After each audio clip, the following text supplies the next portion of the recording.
and good afternoon. It is noon on this Friday, and welcome to our Lunch and Learn with me, Dr. Polly Heil-Mealey. And we have a clinic in downtown Humble at Main Street and Avenue C. So if you are ever in the area, feel free to come in and say hello. It's funny, I answered the phone the other day, and there was a brief pause on the other end of the line, and someone said, "Dr. Polly, is that you?" And it was like, "Yes, it's me." Everybody was out of pocket, and I was answering the phones. And she said, "I recognize your voice from your Lunch and Learn." So I thought, well, this is a good thing. People are starting to recognize, and so that's a fun thing. So on our sneak peek, I posted that we were going to be talking again about the coronavirus and 5G radiation. Now, I'm not quite sure how this little Lunch and Learn is going to go because there's so much out there that I want to talk to you about. 5G is coming to a cell tower near you, and 5G has a lot of potential blessing, but I think it has more potential detriment to us in our lives. And I was looking out my bedroom window as I was preparing this in this week, and we actually have 5G in our area, or at least we've got a transmitter that looks like it might be. So 5G is all over the place. You know, you see on the television that 5G is the newest, greatest Wi-Fi and that kind of thing, and more people are going to be able to have it, and yes, and yes, and yes, and that is all right. But what they're not telling you is that 5G is a different type of radiation, and it can have some detriment. So I've got a lot of little papers around here, so I just want to talk to you about 5G first, and then we're going to talk about how 5G and the coronavirus may have some things in common. So there's a lot of things that are out there on the internet. I've been reading quite a lot of things, and some are from sources I have never even heard of before, so I'm not really quoting those sources because everything and anything could be fake news these days, and we certainly do not want to worry about that. Now, just to give you an overview, I saw a YouTube video with I think it was the chairman of the Federal Communication Commission, the FCC, and they recently announced in a press address that the commission would soon reaffirm the radio frequency radiation, RFR, okay, you're going to see that a lot today, exposure limits that the FCC adopted in the late 1990s. Now, what this means is that the government is saying that things are safe based on test studies that happened in the 1990s and before. Things have radically changed since the 1990s. I will just tell you, my husband died in 1999, and Google was not even around then. So with the advent of more Wi-Fi and more internet and more cell towers and more smart meters, we are being bombarded day by day with electromagnetic frequencies, EMFs. I want you to go to YouTube and I want you to type in electrosmog, and I want you to scroll down until you find a video. It's an old video. It's a black and white video, but it is only 3 minutes long. It's 3 minutes and something. It's not very long. There are quite a few professors that talk about electromagnetic smog, and they go on and on and on for 2 or 3 hours. I don't want you really to listen to that unless you're really, really intrigued. But this little video, this little 3-minute video called electrosmog, it will tell you what happens to your body and specifically to your blood when you have too many or too much EMF rays coming into your body. Okay, so it's really an interesting little thing I want you to do if we can find it. Today's a really, really busy day, so I may not be able to find it and post it under here, but we'll try and do that, okay? The 1990 limits, are based on behavioral changes in rats when exposed to microwave radiation, and were designed to protect us from short-term heating risks due to RFR exposure. Now remember, RFO is radio frequency radiation, okay?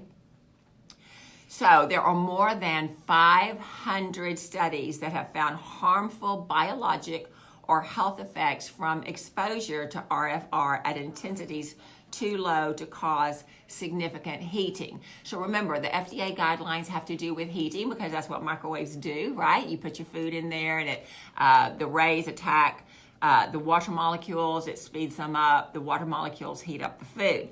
So they did these guidelines to see what this radiation does as far as heating up our bodies. Now, these other frequency bands, and you can go and look on images on 5G. You can look at just different images and they'll show you that it is a huge bandwidth that is encompassed. Not that you get all of those rays all at once, but it encompasses a lot. So, citing this very large body of research, over 500 studies, more than 240 scientists who have published peer review research in biologic and health effects of non-ionizing electromagnetic fields, signed the International EMF Scientific Appeal, which calls for stronger exposure limits. And this is what they say. Numerous recent scientific publications have shown that EMF, electromagnetic frequencies, affects living organisms at levels well below most international and national guidelines. Effects include increased cancer risk, cellular stress, increased harmful free radicals, genetic damages, structural and functional changes in the reproductive system, learning and memory deficits, neurological disorders, and negative impact on the general well-being of humans. Damage goes well beyond the human race, and there is growing evidence of harmful effects on both plant and animal life. The scientists who signed this appeal arguably constitute the majority of experts on the effects of non-ionizing radiation. Now, just to kind of give you ionizing radiation and non-ionizing. Non-ionizing mean it doesn't cause heat. So your 5G is non-heat causing. They tell you that your cell phone is non-ionizing radiation, but I will just tell you, if I am talking on the phone and I have my phone up to my ear, most of the time I try not to do that. I have it on speakerphone, but sometimes I'm in a crowd and I don't want everybody knowing all of my business, okay? And so I'll put it up to my phone. After about 10 minutes, my phone is hot and my face is hot. And I don't like the feeling. I just don't like the feeling that I get when that's going on.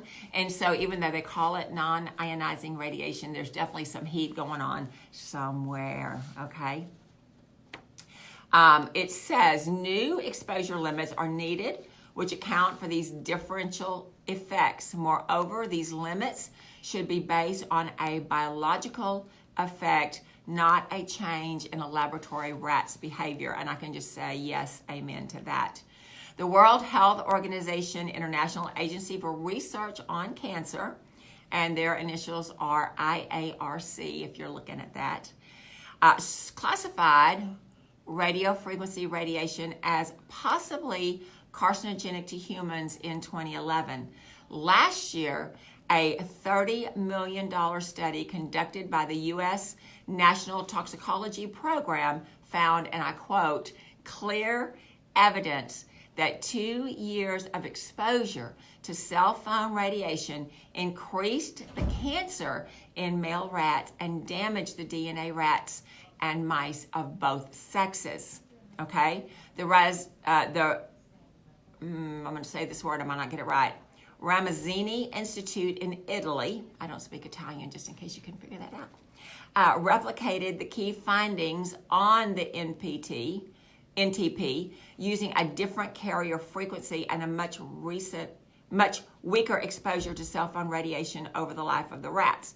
Based on this research, they found that the IARC will likely upgrade the carcinogenic potential of the RFR in the very near future. Now, nobody wants to do away with their cell phone. I love my cell phone, but I don't wear it on my person and I don't hold it to my ear very often. I have it on my desk. I have it away from me. I have it on speakerphone to minimize the radiation that is entering into my body. We have at home a diode that is a whole house, like an EMF catcher. It reduces the EMFs that we're exposed to at home. And I wear, in my bra, I wear a little black onyx stone that has been treated specially to absorb EMFs. So you can do that. They sell all kind of devices that you can put on your phone, on your computer, all that kind of stuff. I don't think that that's really very cost efficient since I'm in and out of places all the time. And so I just personally wear something that protects me, whether I'm at Starbucks with their Wi-Fi or I'm in my office with our Wi-Fi. We do have Wi-Fi in here. We have people come in the waiting room and they want to be using their cell phones and that kind of thing. So we do have Wi-Fi in the office. Okay. The latest cellular technology, 5G, will employ millimeter waves for the first time in addition to microwaves that have been used in older cellular technologies, 2G through 4G. So this is why it has such a wide band, okay? It's not just the new 5 milliliter, okay? It is 5 millimeter, I'm sorry, not milliliter, 5 millimeter. It says that the limited reach 5G will require cell antennas every 100 to 200 meters, exposing many people to millimeter wave radiation. 5G also employs new technologies, active antennas capable of beam-forming phased arrays, and multiple massive inputs and outputs known as massive MIMO, M-I-M-O, which pose unique challenges for measuring exposure. Millimeter waves are mostly absorbed within a few millimeters of the human skin and on the surface layers of the cornea. So what does that mean? That means in areas where 5G is already in effect, you're finding more and more cataracts. So, I mean, that's just something we're going to have to be looking at here. Short-term exposure can have adverse physiological effects on the peripheral nervous system, the immune system, and the cardiovascular system. The research suggests that long-term exposure may pose health risks to the skin, melanoma, the eyes, ocular melanoma, and the testicles, sterility. So we really just don't want to have any of that going on, okay? So since 5G is a new technology, there is no research on the health effects. So we are, quote, flying blind, to quote a U.S. senator. However, we have considerable evidence around the harmful effects of 2G and 3G. Little is known about the effects of 4G, a 10-year-old technology, because the government has been remiss in funding this research, okay? 5G will not replace 4G. It will accompany 4G. So you're getting layer after layer after layer of EMFs because they're on different frequencies. Now, again, I'm not trying to say that people that live in rural areas should not have internet. I love internet. I think internet is one of the best things I've ever had in my whole life. But we need to treat it with the respect that it deserves because we don't want to be causing health challenges as we're moving forward in this technological age. It says, if there are synergistic effects from simultaneous exposures to multiple types of RFR, our overall risk of harm from RFR may increase substantially. Cancer is not the only risk. There is considerable evidence that show RFR causes neurological disorders, reproductive harm, likely due to oxidative stress. Now, we see in the clinic more and more people who are infertile, and I'm wondering if it is because of the EMFs and that kind of thing. I had a piece of paper here, and I'm sure I will find it in a moment. I've got tons of paper. And there's one paper, and it may, I don't know where it is. I may have overlooked it over here. But it says that the 5 millimeter rays go right into the skin. It says that the hair on your skin kind of rises to the occasion and acts as little antennas to bring that radiation deeper into the skin. Hopefully I'll be able to find that in all this massive paper that I have here. So we don't want the hair on our body to be conducting that electricity and to allow that EMF to enter into the body. Now I know some of you are saying, well, I shave my whole body and all that kind of stuff. You know, that's really not a good idea. God put hair on your body for a reason. And so it's best just to leave that there. Wear a personal personal protection device so that you are going to be protected there, okay? All right, Dr. Joel Moskowitz from UC Berkeley says, and I quote, "We have no reason to believe that 5G is safe." Okay? The World Health Organization, as I said, they have class EMFs as a class 2B carcinogen, and they say that EMF is also genotoxic, which means it destroys your DNA. So this is really what I want to talk about, is the 5G and the DNA. Now, there's just a whole lot of conspiracy theories out there. I don't know which one is true, so I don't really want to go into too much of that, but this is what I do know is true. There's been enough studies that show that the 5G is a DNA disruptor. There is enough evidence out there that we know that China is a big proponent of 5G, and China is trying to sell that technology to the rest of the world. We know that. We also know that 5G is already employed in China. We also know that the coronavirus is in China. So there are some stories, and I think that this is true, that the coronavirus is a U.S. patented virus. Now, why we have to patent a virus, I don't know. There are some stories that I think this is credible evidence that the virus was stolen from a lab that was doing research on bioweapons, and they were using this virus in that research. And there is some there is some evidence that that was stolen from the lab in Canada and taken to China. There is a bioweapons lab in Wuhan, China. So I think that's fairly substantiated by the things that I have read. And so is there a conspiracy theory to let this virus loose in China for population control and that kind of thing? Maybe. We know the Chinese are real big on population control.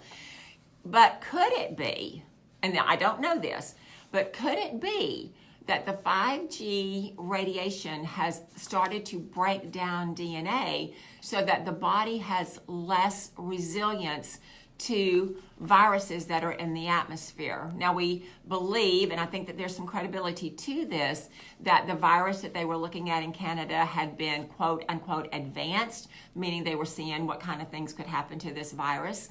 And so as a human being, I have an immune system that is supposed to protect me from viruses.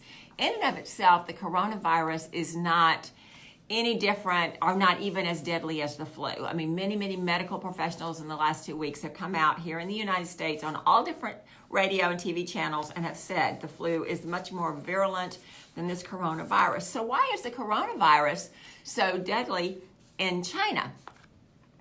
It's not so deadly here. I know we've got about 13 cases here in the United States, and I don't think anybody has died here in the United States. But I'm wondering, and this is just me wondering, this is not me presenting evidence, this is me wondering, with the 5G so prevalent in China, has it already started to break down the immune system so that this virus, which is not all that big of a deal, is having these disastrous effects because the body cannot mount an immune defense against it? Just gonna throw that out there. So this is what we know about 5G. Beyond cancer, the peer-reviewed scientific studies have also demonstrated that exposure to this type of radiation results in a wide variety of conditions, including nausea, hair loss, swelling, low energy, appetite loss, bone marrow damage, depression, organ damage, confusion, incapacitation, death, and multiple infections. And so if this 5G opens up our DNA, breaks our DNA, compromises the DNA, whatever you want to say, it will leave us more vulnerable to infections. Now, I'm not so sure that I would classify EMF radiation as an infection, but it definitely, if you look at that video, it definitely has some effects on our bloodstream, and our bloodstream certainly has some effects on infection. Your white blood cells, your red blood cells, all of that is made in the bone marrow. the white blood cells are part of your immune system. So if this 5G causes bone marrow damage, you're going to have damage to your lymphatic system, you're going to have damage to your white blood cells, you're going to have damage to your red blood cells, and so that means you're not going to be able to mount an immune challenge. Now, one of these things that I think, and this is not having to do with the coronavirus, but we're going to get back to that in just a minute, the 5G radiation is being used by the military. Now, they have found, and I've got a little tank here, okay? They have found that they can localize and concentrate this 5G technology, and they can aim it at a perpetrator, and it will stop them in their tracks. This is what it says. The U.S. Department of Defense says, and they call this active denial system. Okay, their 5G that they're using is called active denial system. This ADS generates a focused and very directional millimeter wave radio frequency beam that penetrates the skin surface and causes an intense stinging or burning. It is used for purposes like crowd control, okay?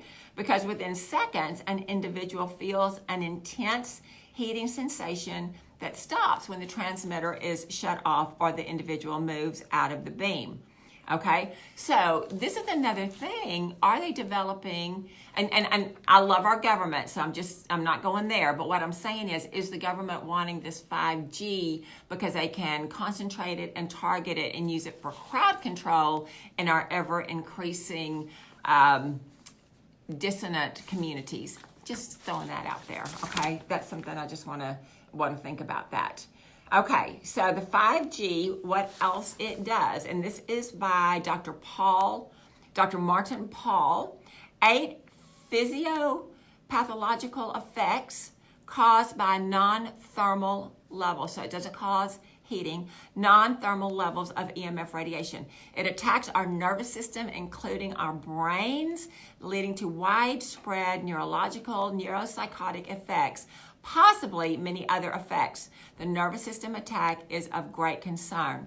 It attacks our endocrine system. That is all of our hormones, okay? In this context, the main thing that makes us functionally different from single-celled creatures are our nervous system and our endocrine system. Even a simple planetary worm needs both of these. Thus, the consequences of disruption of these two regulatory systems is immense, such that it is a travesty to ignore these findings. EMS produce oxidative stress and free radical damage. It attacks the DNA of our cells, producing single-strand, double-stranded breaks in the cellular DNA and oxidized bases in the cellular DNA. Okay, so we don't want to do that. This has it says it has a potential to produce mutation. Now, we're not talking germ cells as in bacteria germ. We're talking germ cells as in ova and sperm. So if it disrupts the DNA in the sperm and in the ova, then you're going to have children with great DNA difficulties, and we don't want that. So it produces elevated levels of apoptosis, programmed cell death, especially important in causing both neurodegenerative diseases and infertility. We are seeing a lot of neurodegenerative disease. We are seeing a lot of infertility. It produces excessive intracellular calcium and excessive calcium signaling. And then it attacks our cells, causing cancer. Such attacks are thought to act via 15 different mechanisms that is causing cancer. So that's really important when we're thinking about 5G. Now, in our government, in our geographic space, not very many people are coming against 5G. I know in some of the other countries, the Philippines, in different areas like that, they are really mounting concerned grassroots activism for protesting against the 5G movement because of all these health things.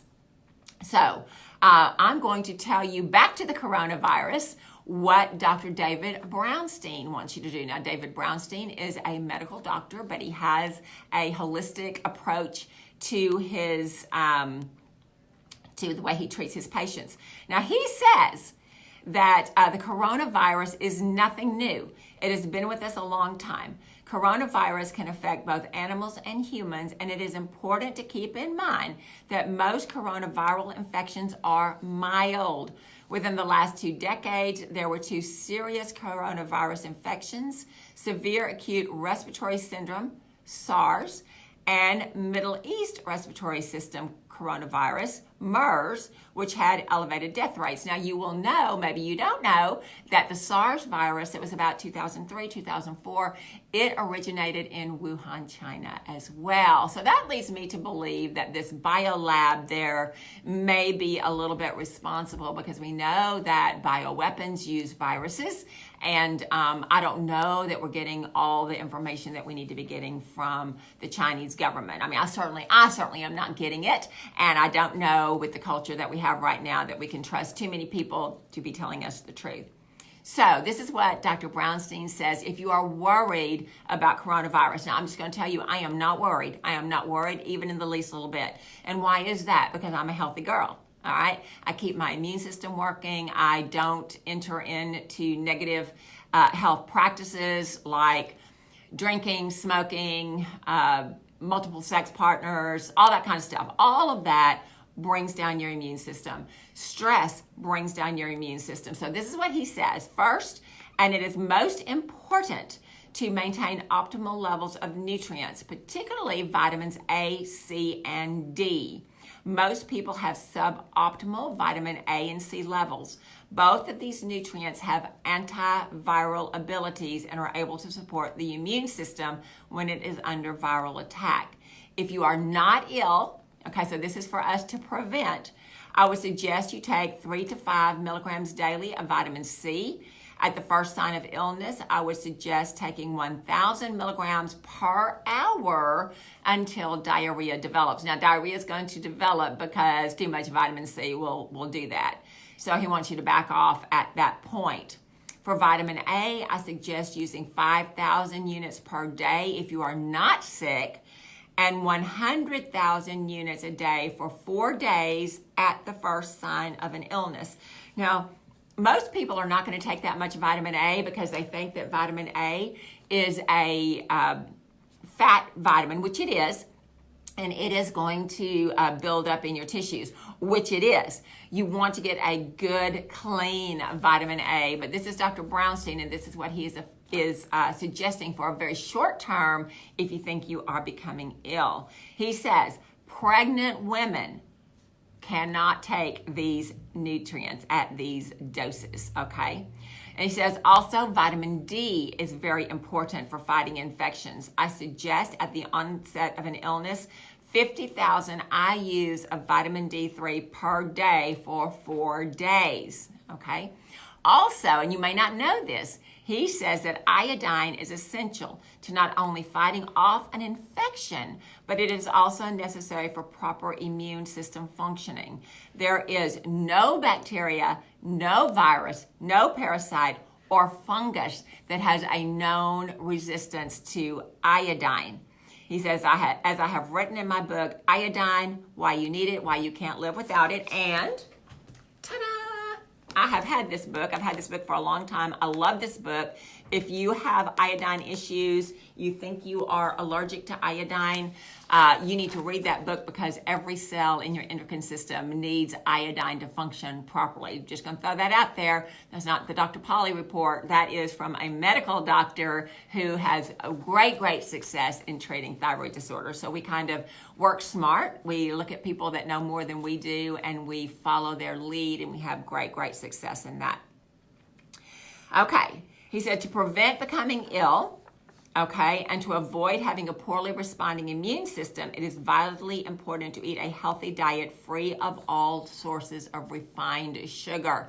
That means no donuts, people. And I know this is Valentine's Day, and you're going to go out, and you're going to have chocolates and all that kind of stuff. Okay, so starting tomorrow, okay, really watch your refined sugar because nothing depresses the immune system like refined sugar. He says conventional medicine has little to offer to prevent or treat the coronavirus other than washing your hands. I agree with that, he says. it is time for you to take the initiative, learn what other therapies are out there.